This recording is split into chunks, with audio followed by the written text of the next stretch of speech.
¿Podría haberme equivocado en mi análisis y que no sea XRP el activo escogido para sustituir al petrodólar y que sea Bitcoin el escogido para liquidar las transacciones en un sistema financiero donde se vuelve al patrón oro para reinstaurar la confianza? ¿Cumple realmente Bitcoin y XRP todos los requisitos para sustituir al petrodólar? ¿Qué cualidades y qué requisitos hay que tener para ser un candidato a sustituir al petrodólar? Algo que nos está demostrando el conflicto entre Irán y Estados Unidos es que la bilateralidad ya no sirve. El alto el fuego que se implementó hace menos de 24 o 48 horas ha durado literalmente menos de 30 minutos porque al poco rato vimos cómo Líbano sufría ataques, cómo Arabia Saudí seguía siendo bombardeada, igual que Bahrein y Kuwait, por parte de Irán. Y por lo tanto, en conflictos que afectan a más de dos países, un acuerdo entre dos países, entre Estados Unidos e Irán, no es suficiente. Tienes que tener a todos los implicados de acuerdo. En este caso, a Israel, a Líbano, a Arabia Saudí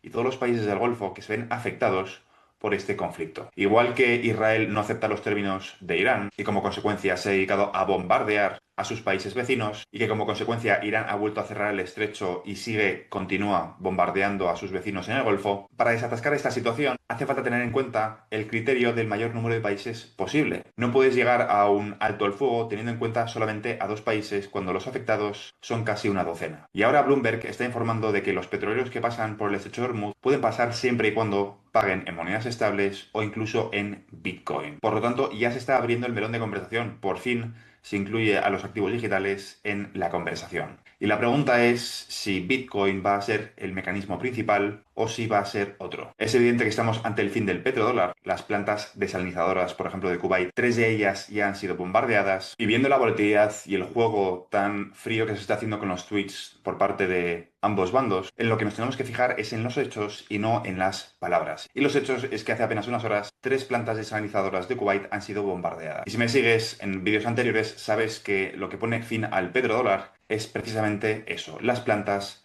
desalinizadoras, lo que hace que una zona inhabitable sea habitable. Pero volviendo otra vez al estrecho de Hormuz y a Bitcoin y las monedas estables siendo utilizadas como divisas para liquidar esas transacciones, para pagar el peaje. Los mismos Bitcoin Maxis que dicen que Bitcoin puede sobrevivir sin la necesidad del Estado y que están en contra del Estado de forma simultánea se alegran de que Bitcoin pueda tener respaldo del Estado, algo que desde luego no es muy congruente. Y por eso la desesperación de que Bitcoin sea la elegida para que en este nuevo acuerdo Bretton Woods 2.0, que parece más que evidente que va a ocurrir, Bitcoin sea el activo elegido y no otras alternativas. Es bastante llamativo ver a los mismos Bitcoin Maxis que están a favor de destruir el Estado, ver cómo se desesperan para que por favor Bitcoin sea el nuevo petrocripto. Y yo tengo otra tesis, y es que los activos digitales no van a ser los escogidos, sino que una vez todo el ruido se apague, el activo escogido será el oro. Parece evidente que no van a ser ni yuanes ni dólares, y que poco a poco van moldeando la percepción del público para que entiendan que los activos digitales tienen una utilidad. Pero la pregunta es, ¿cuál es el elegido? Bitcoin, monedas estables, XRP. Así que quiero compartir contigo por qué digo que el oro va a ser la base del próximo sistema financiero. El actual sistema financiero está basado en la desconfianza, lo hemos cubierto muchísimas veces, y algo que inspira confianza es el oro. Por eso Francia está repatriando, además de otros muchísimos países, todo el oro que tenía en Estados Unidos. Los últimos lingotes fueron enviados hace apenas unos días. Con esta operación se aseguran una ganancia de 15.000 millones de dólares. ¿Y por qué digo se aseguran? Porque no hace falta fiarte de que Estados Unidos lo tenga o no, o de que vaya a hacer entrega de su oro o no. La única forma de fiarte es no tener que fiarte. Así que volvamos a un tuit publicado recientemente por Judy Shelton, una posible sustituta de Jerome Powell. Judy Shelton se hacía eco de este vídeo. Aquí les presento, abro comillas, aquí les presento una imagen ilustrativa útil. Estados Unidos posee la moneda de reserva global más dominante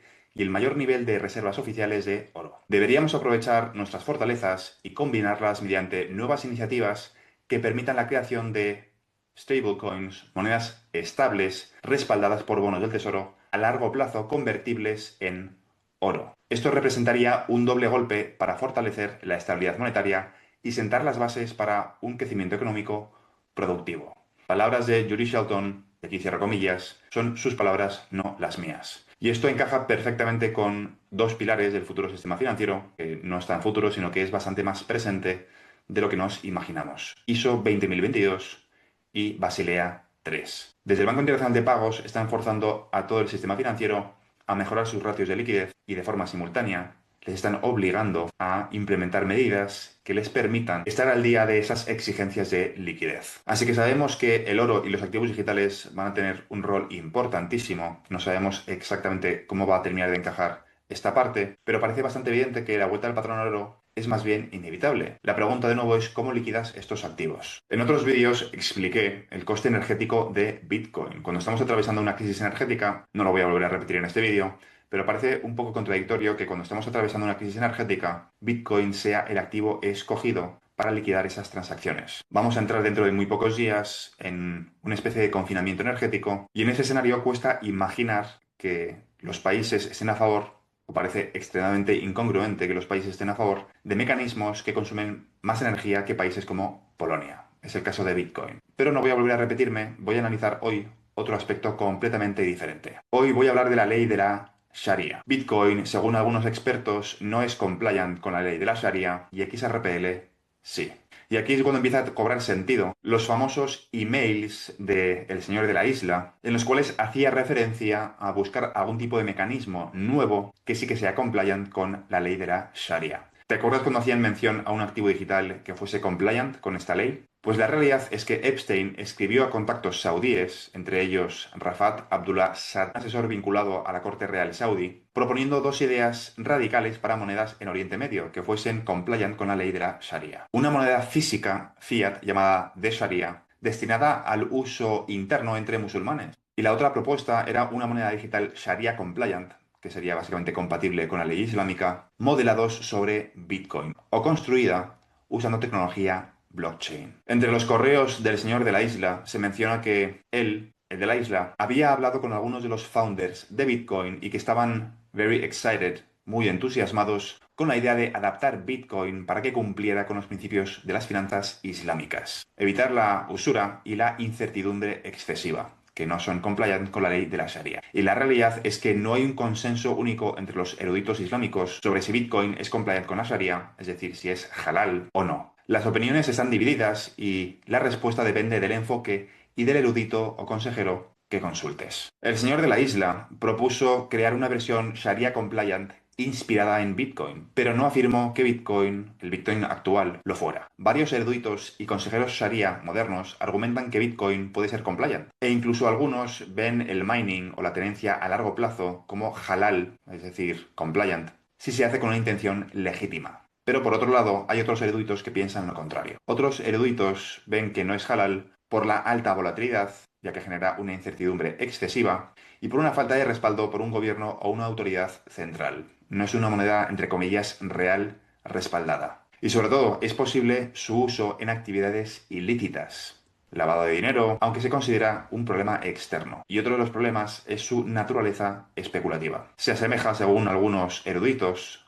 se asemeja al juego. Ejemplos de estos eruditos que lo consideran haram y no halal es el Gran Muftí de Egipto, el Consejo de Ulemas de Indonesia y Turquía y algunos eruditos aislados salafíes que también lo ven como impermisible. Las críticas más fuertes a Bitcoin por motivos religiosos provienen de eruditos o instituciones en países como Indonesia, Egipto o posturas conservadoras. Y si algo ha demostrado el conflicto de Irán, lo que ha ocurrido en las últimas 24-48 horas, es que para llegar a un nuevo Bretton Woods 2.0, no solamente tienes que tener en cuenta lo que quiere Irán o lo que quiere Estados Unidos, sino que vas a tener que tener en cuenta lo que quiere Israel, lo que quieren los países musulmanes, lo que quiere su tradición y, sobre todo, algo que tenga consenso. Parece que después de lo que ha ocurrido en las últimas 24-48 horas, el consenso es importantísimo. Y no hay unanimidad en el mundo islámico sobre si Bitcoin es Sharia compliant o no. Algunos dicen que es halal, otros dicen que no es halal, algunos dicen que es haram y otros dicen que no es haram. Pero adivina, adivinanza, adivina qué activo digital sí que es compliant con la Sharia. Efectivamente, según The Sharia Review Bureau, XRPL sí que es compliant con la Sharia. Hicieron un análisis de Ripple y de XRPL y para no enrollarme mucho, el documento lo puedes encontrar tú en Google, la conclusión es muy clara. El token de XRP es Sharia compliant y se puede utilizar como consecuencia en el mundo musulmán. Esta misma institución, y para ser intelectualmente honestos, también hizo un review de Bitcoin. Y el análisis que hicieron fue también positivo, según esta institución. Bitcoin también es Sharia compliant. El problema es que en el mundo islámico no hay unanimidad en cuanto a Bitcoin, pero sí que hay unanimidad en cuanto a XRPL. Pero me parecía injusto no cubrir la opinión de esta misma institución y que vosotros mismos saquéis vuestras propias conclusiones. XRPL también ha recibido la aprobación de Sharia Life, que tiene importancia en Malasia, y realizaron un screening del compliance de XRPL, llegando a la conclusión final de que cumplía en un 84% con la ley de la Sharia. Es decir, que se alinea con los principios básicos del mundo islámico. Y aunque el Sharia Life de Malasia no es tan oficial como el que te estoy enseñando ahora en pantalla, es una muy positiva referencia en el sudeste asiático. Así que como conclusión final y basándonos en lo que ha ocurrido en las últimas 24-48 horas, es evidente que un acuerdo entre Irán y Estados Unidos no es suficiente. Tienes que tener en cuenta a todo el mundo. Y si hay voces disidentes y no hay unanimidad en el mundo musulmán sobre si Bitcoin es compliant o no, ¿crees que una parte tan importante como Oriente Medio va a aceptar al sustituto del petrodólar con división de opiniones? ¿O qué nos demuestran los acontecimientos de las últimas 24-48 horas? Si a eso le añades el coste energético, cuando estamos atravesando una crisis energética, que va a afectar no solamente la energía, sino que también va a afectar a los fertilizantes y a la comida, sobre todo en países en vías de desarrollo, como es en África y en el sudeste asiático. Cuando la energía se vuelve más importante que nunca y hace falta unanimidad, ¿quién crees que está mejor posicionado para sustituir al petrodólar? Sabiendo que IDG Capital es accionista de Ripple, IDG Capital está controlado de forma indirecta por el partido que gobierna el país de la bandera roja, cuando RLUSD tiene en su junta directiva a un exgobernador del Banco Central de la India. Con lo cual los BRICS o el bloque de los BRICS tampoco está tan lejos y de hecho están bastante familiarizados con el ecosistema de XRPL. Por no hablar del casi inexistente coste energético que supone tener XRPL operativo. Yo tengo bastante claro cuál va a ser el futuro, pero me gustaría saber, en tu opinión, cuál crees que está mejor posicionado. Y para finalizar el vídeo, y para que mantengamos el foco en lo que está ocurriendo y no tanto en el ruido mediático de los tweets de Trump o las declaraciones de sus contrarios, quiero compartir contigo la reflexión de Ray Dalio. Lo publicó hace apenas unas horas en x.com. The Big Thing. We are in a world war that isn't going to end anytime soon. Estamos en mitad de una guerra mundial que no va a acabar pronto. Por eso es importante que nos fijemos en los hechos y no en las declaraciones ni las palabras. ¿Quién posiciona qué, dónde? ¿Cuáles son los movimientos de tropas? Y por eso siempre repito la famosa frase de fíjate en lo que hacen y no en lo que dicen. La vuelta al patrón oro parece bastante evidente y la pregunta es cómo creéis que van a liquidar esos activos, con qué divisa. Que por cierto, como pequeña reflexión final, traje a mi canal como invitado a uno de los founders de Fi Wallet, un grupo de emprendedores árabes que lógicamente escogieron XRPL porque es Sharia compliant. Escogieron XRPL para tokenizar oro. Que por cierto, si quieres comprar oro tokenizado encima de XRPL, te dejo un link en la descripción del vídeo para que usando ese link puedas comprar y acceder a su plataforma. Sabiendo lo que ha publicado Judy Shelton hace apenas unas horas, quizá tenga sentido poseer parte de tu oro de forma tokenizada y parte de tu oro de forma física. Así que repito, déjame en comentarios qué activo digital crees tú que van a utilizar para liquidar todas esas transacciones en un futuro nuevo Bretton Woods, quizá lo llamen Acuerdo Mar-a-Lago, donde establezcan las bases de un nuevo sistema financiero basado en oro y liquidado en activos digitales, en divisas digitales. Si eres nuevo en mi canal, bienvenido. En este canal cubro todo lo relacionado con el sector de activos digitales, en concreto la transición controlada de todo el sistema financiero hacia tecnologías de contabilidad distribuida, es decir, XRP, XLM, XDC, SHX, HBAR, Flare, Velo y un conjunto de activos digitales que van a cumplir una función complementaria en el futuro sistema financiero basado, entre otras muchísimas cosas, en el estándar ISO 20022. Y todo esto englobado dentro de una transición muchísimo más compleja y profunda que consiste en dejar atrás el capitalismo y comenzar una nueva era postcapitalista, post-IA, post-trabajo, que muchos están bautizando como la singularidad económica, que consiste en el desacople del crecimiento del mercado laboral del crecimiento del PIB. Y todo eso explicado desde el punto de vista de las oportunidades que nos vamos a encontrar en el proceso para los inversores